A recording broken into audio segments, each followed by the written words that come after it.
Hey everybody, I'm Daryn, and like Maya said, I'll be talking to you a little bit today about crowdsourcing, about Spare5 and how we've improved the process, and a little bit about introducing contextual conversations into crowdsourcing, making a better community, and how Spare5 and Twilio have really made that happen. So first of all, just a quick introduction to me. I've been working on the internet for a long time, infrastructure, e-commerce, anti-spam stuff. I've actually been using Twilio for about 7 years. Did an early call tracking system for a company called Teach Street. And I've been using crowdsourcing even longer. So I started in 2006 when Mechanical Turk first came out. And always loved the promise of it and the idea behind using the crowd, but struggled with the implementation a little bit. So how many of you guys know what crowdsourcing is? Okay. So in quick summary, the core idea, it's used for a lot of different things, but it's micro-tasking. So breaking up a larger task into small tasks, typically ones that are hard to automate that you want to have a human provide insights into. So there can be things like doing web research and trying to find information that's not structured well, that you could probably write a spider or a crawler for it, but it would be difficult and sites change and it's very fragile. But a human could, in 2 seconds, look at a web page and say, this is the subject of the page, or this is the category page it is. Same thing goes for images, videos, other content where you want to categorize it against a hierarchy, maybe write a caption about it. So, here's the best title for this image. And increasingly, people are using it to train AI and machine learning systems. So rather than, try and build data over time, having somebody create a good set of training data of known correct data and use that to train your system, as well as once you've trained it, verify that the models are really working correctly. So, one of the things I hear most about from people who've tried crowdsourcing is that their results were disappointing, that they really liked the idea, it was so easy to get going, and then they tried it and the data was just terrible. It was fraudulent, it just didn't match what they wanted. They got something that clearly somebody typed something in, but it wasn't really what they were looking for. And really one of the big challenges there is getting up and running smoothly and doing all the steps to really make sure that there's not fraud, there's not, people who are just clicking the top button every time or clicking, just fumbling their way through it just to make a quick dollar. So one of the big values we add is basically finding the right people and then making sure they're doing the right task. So these 5 steps, targeting is about finding people who have the right skill sets, maybe the right demographic information. We've done some projects where we've required people who are looking at x-ray images, for example, and they might want somebody who's got a medical background, maybe not a doctor, but a med student or somebody who's at least well-versed in what they're looking at.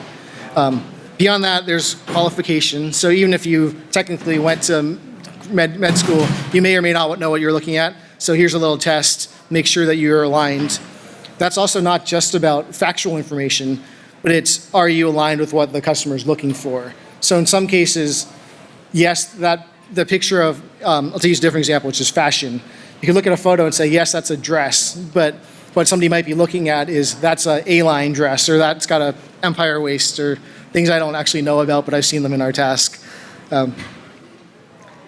So beyond that, I think observation is really, as the task runs, we have to look at it and make sure that people who pass the test continue to do good work as they progress. So big part of that is, seeding in known answers and making sure when they hit those, they're getting them correct. And then also measuring things like telemetry, how quickly they're moving through questions, how much time they're spending looking at them.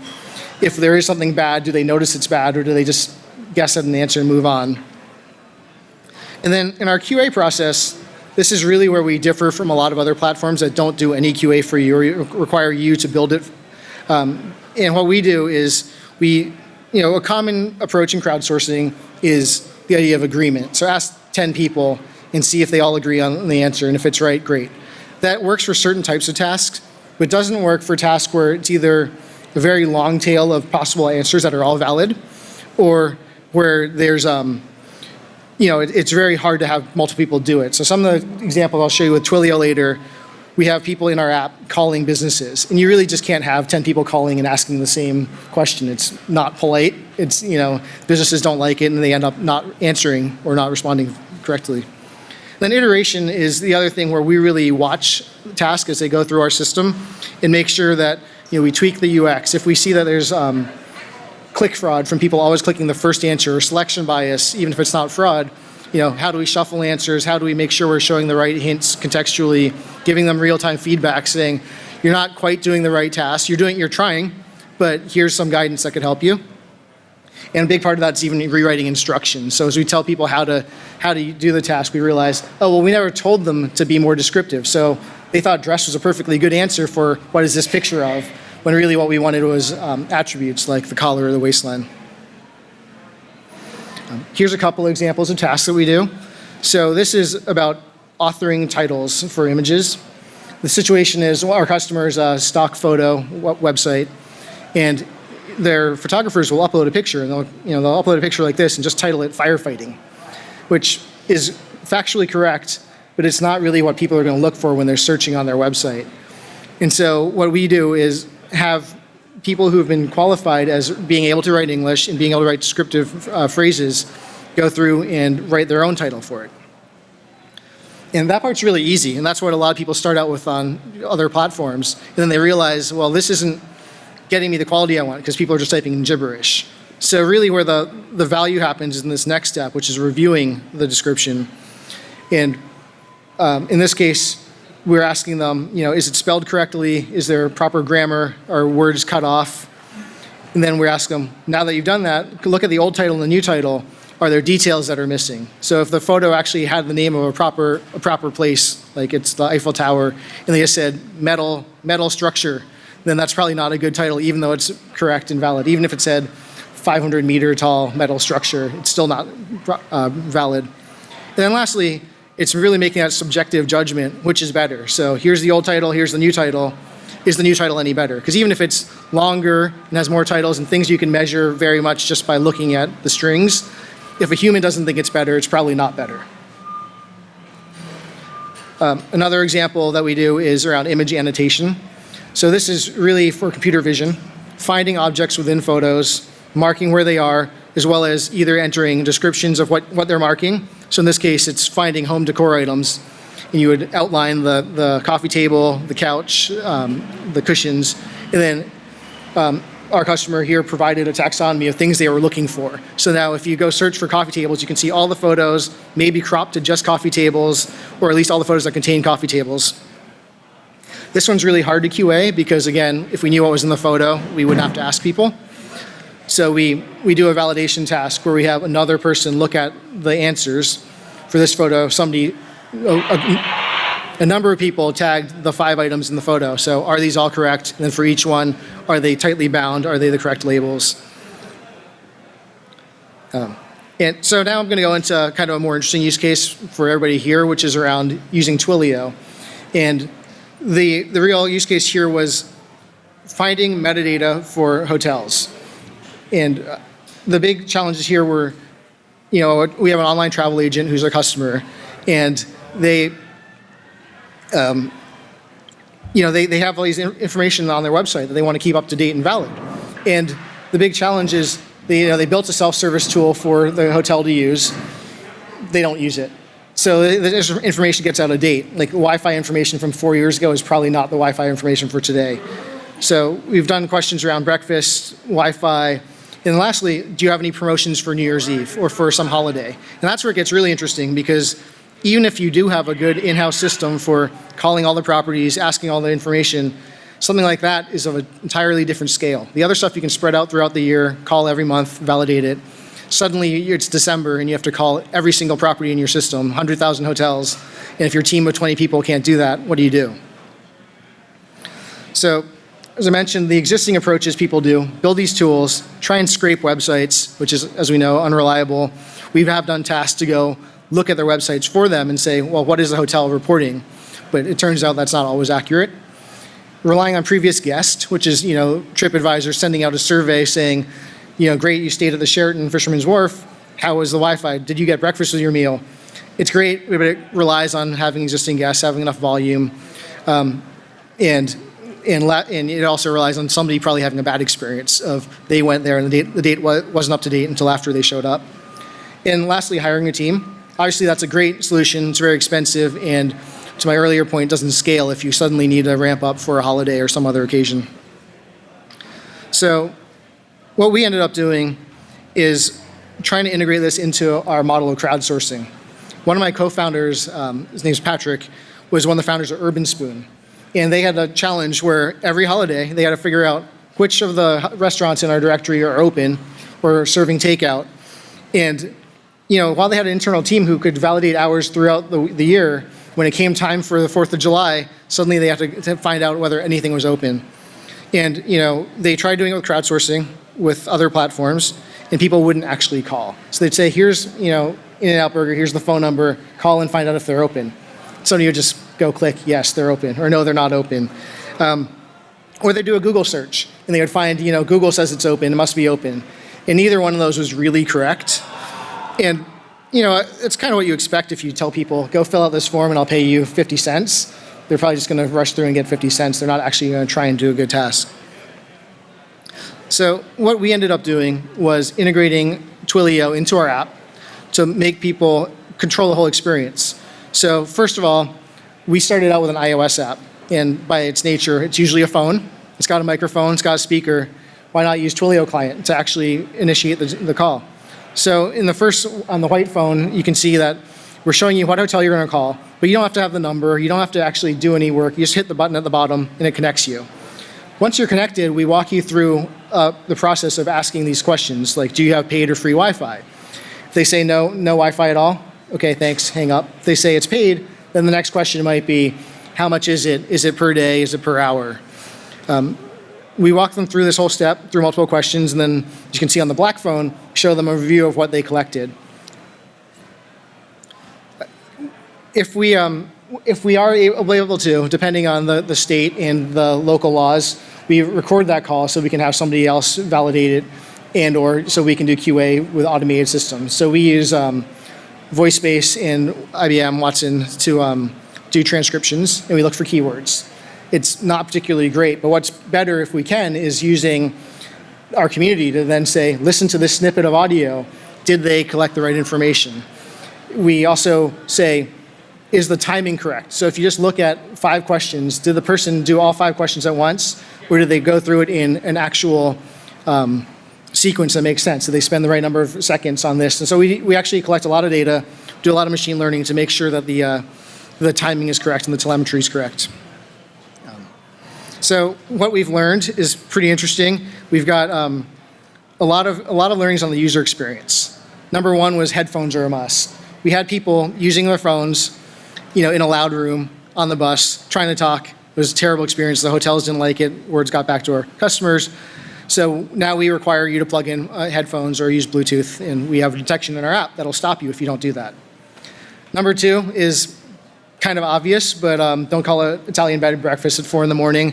We didn't have scheduling when we first launched. It was open 24 hours a day. We had a lot of angry innkeepers who were getting multiple calls at 4 a.m. from people who didn't speak Italian. So that's another thing we had was language support, but also who were waking them up to ask them if they had Wi-Fi, and they just didn't understand why they kept getting these calls from random people in New Jersey, which is where our phone number appeared to be coming from. Short calls and short answers, another one that seems very common sense, but initially we asked all those questions all at once. By the time you get to the 5th question, they become a little suspicious of why are you asking me this, who are you? And if you say I'm calling on behalf of company name, they it might help, but really if you just ask them naturally, they're a hospitality company. If you ask them naturally about parking or about other questions, they're more than willing to help. And lastly, words matter. Again, obvious, but there's concepts like park and fly, which not everybody knows what that is. It means if you're staying at an airport hotel, can you leave your car there, go on a trip, come back? We'd ask that in certain hotels in certain parts of the country or in the world. Oh yeah, sure, we have that, or no, we don't have that, there's a parking lot. Other places were like, well, what do you mean? Or worse, they were 80 miles from an airport, and they're like, well, why are you gonna park here when you could go park at the airport? It's gonna be a lot easier. So a lot around just having the right data and knowing the right questions to ask.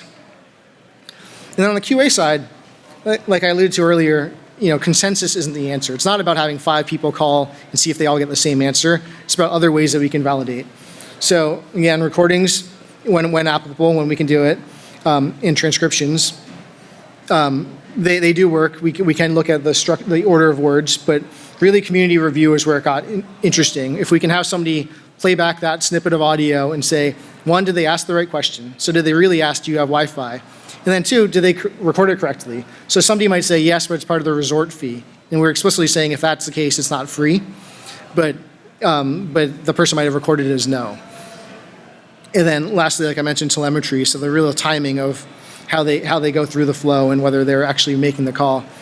Surprisingly, even though it would take them just as long, we had a lot of people committing fraud where they would call, and then like as soon as the person picked up, they'd say, oh, actually, can you hold on 1 second? And while they're doing that, they're punching through, going through the survey, saying, yes, no, yes, $5. And they're like, oh, actually, sorry, I have the wrong number. Thanks a lot, and hang up.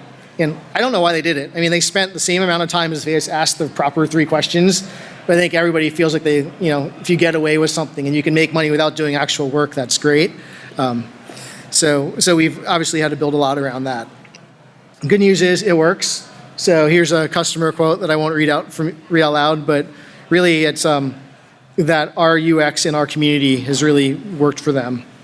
And so with that, I'm going to transition to one more thing that we've used Twilio for, which is really empowering and encouraging community. So we were one of the first customers. I found out last night that we were the first production customer of IP messaging. And really what that came from was trying to make our users feel like they were part of a community and they were actual humans, to go back to Jeff's keynote today, making people feel like they weren't just cogs, they weren't just the back end of an API from a machine to a human, but they were actually people who were providing valuable services and valuable insights. So the first thing we did was we built forums into our app. And that was really meant to both funnel conversations into our app. So there's a lot of places where people go. There's a forum called Money Shed. There's sites like Turker Nation where people who work on Mechanical Turk have to go talk to each other because there's no platform for them to talk to each other otherwise. And what we try to do is bring that into our own platform and say, no, we want you to talk to each other. We want you to help each other. We want you to have an identity. So you have your photo, your avatar with a name on it. We're in there, but they can also talk to just one another. In fact, what we saw was that FIs, which is what we call members of our community, would help each other. So somebody might ask, when's payday? And before we even have a chance to answer them, somebody else is jumping in and say, oh, it's Friday, Pacific time, usually around between 3 and 5 p.m. It's like, great, we don't have to do our job because they're doing it for us. And they really actually appreciated that because they felt like they were part of the community and they were making it work better. And the one problem with forums is that they are forums, they're in a separate environment. You have to go into the forums and look for a conversation as opposed to just having it be right there while you're doing task. About the middle of last year, we launched Desktop Task, which took us out of our iOS client and into the web browser. And the reason we did this was so that we could collect information that would be really hard to do on a phone, like web research, where you have to go Google some stuff, go look at other websites, copy and paste, come back. And what we realized was a lot of people, through user testing and observation, were getting stuck on the same issues. They were trying to figure out, am I doing this right? Like I found Eugene Twomey, but he's not in Massachusetts, he's in Rhode Island. Is it the same guy? How do I know? And so what we wanted to do was make them feel like they were in a room with colleagues, like they were in a study group, like they were with their classmates and they could just ask, hey, do you guys think this is right or not? So what we ended up building, which is on the right, is an opt-in way to do real-time contextual conversations while you're doing tasks. So here you can see an example of people talking. Somebody was complaining about a task being there and then being gone after they did a bunch, and then somebody else is talking about their tax forms. So some of it is about the actual task, and other things are just general conversation, but they know they're in a room with people who are doing the same things they're doing. So they're all kind of sharing this experience, and this gives them a way to do it together. And some of the questions were around, is this the right person? Or like on other tasks where we're saying subjectively rate, how do you feel about this image? I really like this image, but they say I can't count it as a 5-star image because there's a person in that. Is that really right? And so other people may or may not know, but they'll say, well, here's what I've been doing, or here's how I've been making that judgment. And it really kind of humanizes the whole experience. So I think what's coming next is obviously building this into our app. One of the big things we struggled with is what is the right experience of how do you take the their small real estate and build the same conversations into it? And then also, can we pull in things like audio or video and other ways that they can really seamlessly be, in this virtual experience, chatting with one another, doing stuff as they're performing these tasks. So that's it. And I'll be outside and I'll answer questions. Thanks.